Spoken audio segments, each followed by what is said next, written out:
नमस्कार बच्चों, स्वागत है आपका इस वीडियो में जिसमें हम पार्ट 6 जो भारत की खोज का है उसके अंश 3 और अंश जो 4 है उसके आधे हिस्से की चर्चा करेंगे। शुरू करते हैं। सन 1857 की महान क्रांति, जातीयतावाद। बच्चों, भारत में ब्रिटिश सरकार के 100 वर्ष होने को थे। अकाल से पीड़ित बंगाल किसी मदद के लिए ब्रिटिश सरकार से अब भी उम्मीद लगाए था। दक्षिण और पश्चिम प्रदेशों की भी यही स्थिति थी। इसके विपरीत उत्तरी भारत की जनता में विद्रोह की भावना पनप रही थी। सन 1857 के विद्रोह के लिए योजनाबद्ध तरीके से एक तिथि तय की गई, पर समय से पहले ही विद्रोह हो जाने के कारण योजना सफल न हो सकी।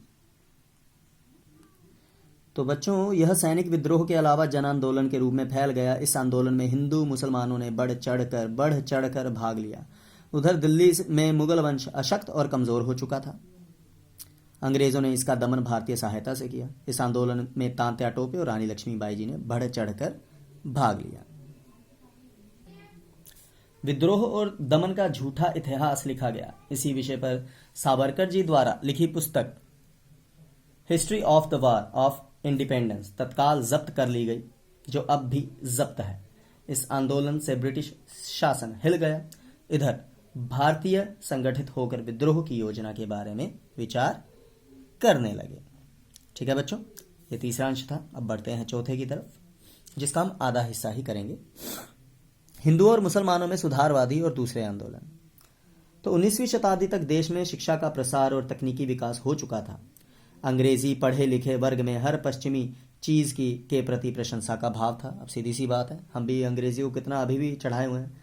इसके विपरीत कुछ लोगों में देश के प्रति लगाव तथा यहाँ की वस्तुओं से प्यार था। इस समय तक कुछ लोगों ने हिंदू धर्म की सामाजिक रीति रिवाजों से खिन्न होकर धर्म परिवर्तन कर लिया, ये भी था। राजा राममोहन राय जी ने ब्रह्म समाज की स्थापना की। केशव चंद्र जी ने उसे ईसाई रूप दे दिया। बंगाल के उभरते मध्य वर्ग पर ब्रह्म समाज का आंशिक प्रभाव पड़ा, थोड़ा असर पड़ा। भारत के अन्य भागों में भी यही स्थिति पैदा हो रही थी। हिंदू धर्म के कठोर सामाजिक ढांचे के खिलाफ स्वर उठने लगे, क्योंकि जातीयता थी ना बच्चों।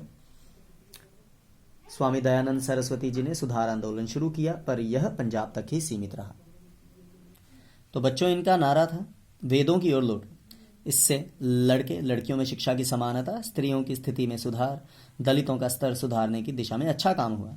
लगभग इसी समय बंगाल में श्री रामकृष्ण परमहंस नाम के एक नए व्यक्तित्व का उदय हुआ। वे धार्मिक तथा उदार व्यक्ति थे। उन्होंने धार्मिक विश्वास की बुनियादी बातों पर बल दिया। वे हर तरह की सांप्रदायिकता के विरोधी थे।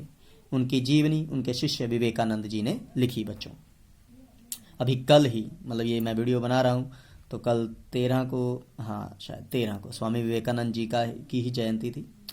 विवेकानंद जी ने अपने गुरु भाइयों की मदद से रामकृष्ण मिशन की स्थापना की, जिसमें सांप्रदायिकता नहीं थी। उन्हें भारत की विरासत पर गर्व था। वे प्राचीन भारत और वर्तमान के बीच सेतु का कार्य कर रहे थे, मतलब एक पुल का। वे अंग्रेजी और बांग्ला के वक्ता तथा गद्य व पद्य के लेखक भी थे। बच्चों, वे रोबीले, शालीन और गरिमावान व्यक्ति थे। उन्होंने उदास तथा पतित हिंदू समाज के लिए संजीवनी का काम किया। उन्होंने शिकागो में हुए अंतर्राष्ट्रीय धर्म सम्मेलन में भाग लिया तथा मिस्र, चीन और जापान की भी यात्रा की। उन्होंने अद्वैत दर्शन के एकेश्वरवाद का उपदेश दिया, मतलब एक ईश्वर।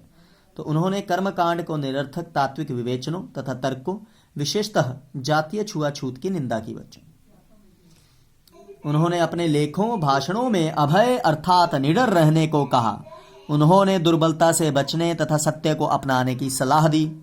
उनकी मृत्यु 1902 में 39 वर्ष की आयु में हो गई। बच्चों, तो बच्चों, रविंद्रनाथ ठाकुर जी, मतलब रविंद्रनाथ टैगोर जी विवेकानंद जी के समकालीन थे, मतलब उसी समय हुए थे वो। वे राजनीतिज्ञ ना होकर भी देश के लिए समर्पित व्यक्ति होने के अलावा सुप्रसिद्ध कवि एवं लेखक थे। उन्होंने बंगाल के स्वदेशी आंदोलन में भाग लिया और अमृतसर जलियांवाला बाग हत्याकांड के विरोध में अपनी सर की उपाधि तक वापस कर दी थी। शांति के क्षेत्र में उन्होंने शांति निकेतन की स्थापना की, जो भारतीय संस्कृति का प्रधान केंद्र था। वे भारत के सर्वोत्तम अंतर्राष्ट्रीयतावादी थे। वे अपने देश का संदेश विदेशों में लेकर जाते तथा विदेशों का संदेश भारत में लाते थे। टैगोर जी ने भारत की उसी तरह सेवा की जैसे दूसरे स्तर पर गांधी जी ने की थी। 20वीं शताब्दी के उत्तरार्ध में टैगोर जी और गांधी जी अत्यंत प्रभावशाली तथा विशिष्ट व्यक्तित्व थे। ये देखते हैं, बड़े ही दुर्लभ चित्र है रविंद्रनाथ ठाकुर जी का, मतलब टैगोर जी का और गांधी जी का। एक और टैगोर जी संभ्रांत कलाकार थे जो सर्वहारा वर्ग के प्रति सहानुभूति रखते थे, तो दूसरी ओर गांधी जी आम जनता के आदमी तथा भारतीय किसान का दूसरा रूप थे। वे भारतीय परंपरा का प्रतिनिधित्व करते थे। टैगोर जी मूलतः विचारक थे और गांधी जी अनवरत कर्मठता के प्रतीक थे। ठीक है बच्चों, तो दोनों मतलब एक दूसरे के ही पूरक थे। तो हमने यहाँ तक का मतलब पाठ पठन किया है, तो इसके आगे का यहाँ से वाला अगली वीडियो में करेंगे। तब तक के लिए धन्यवाद।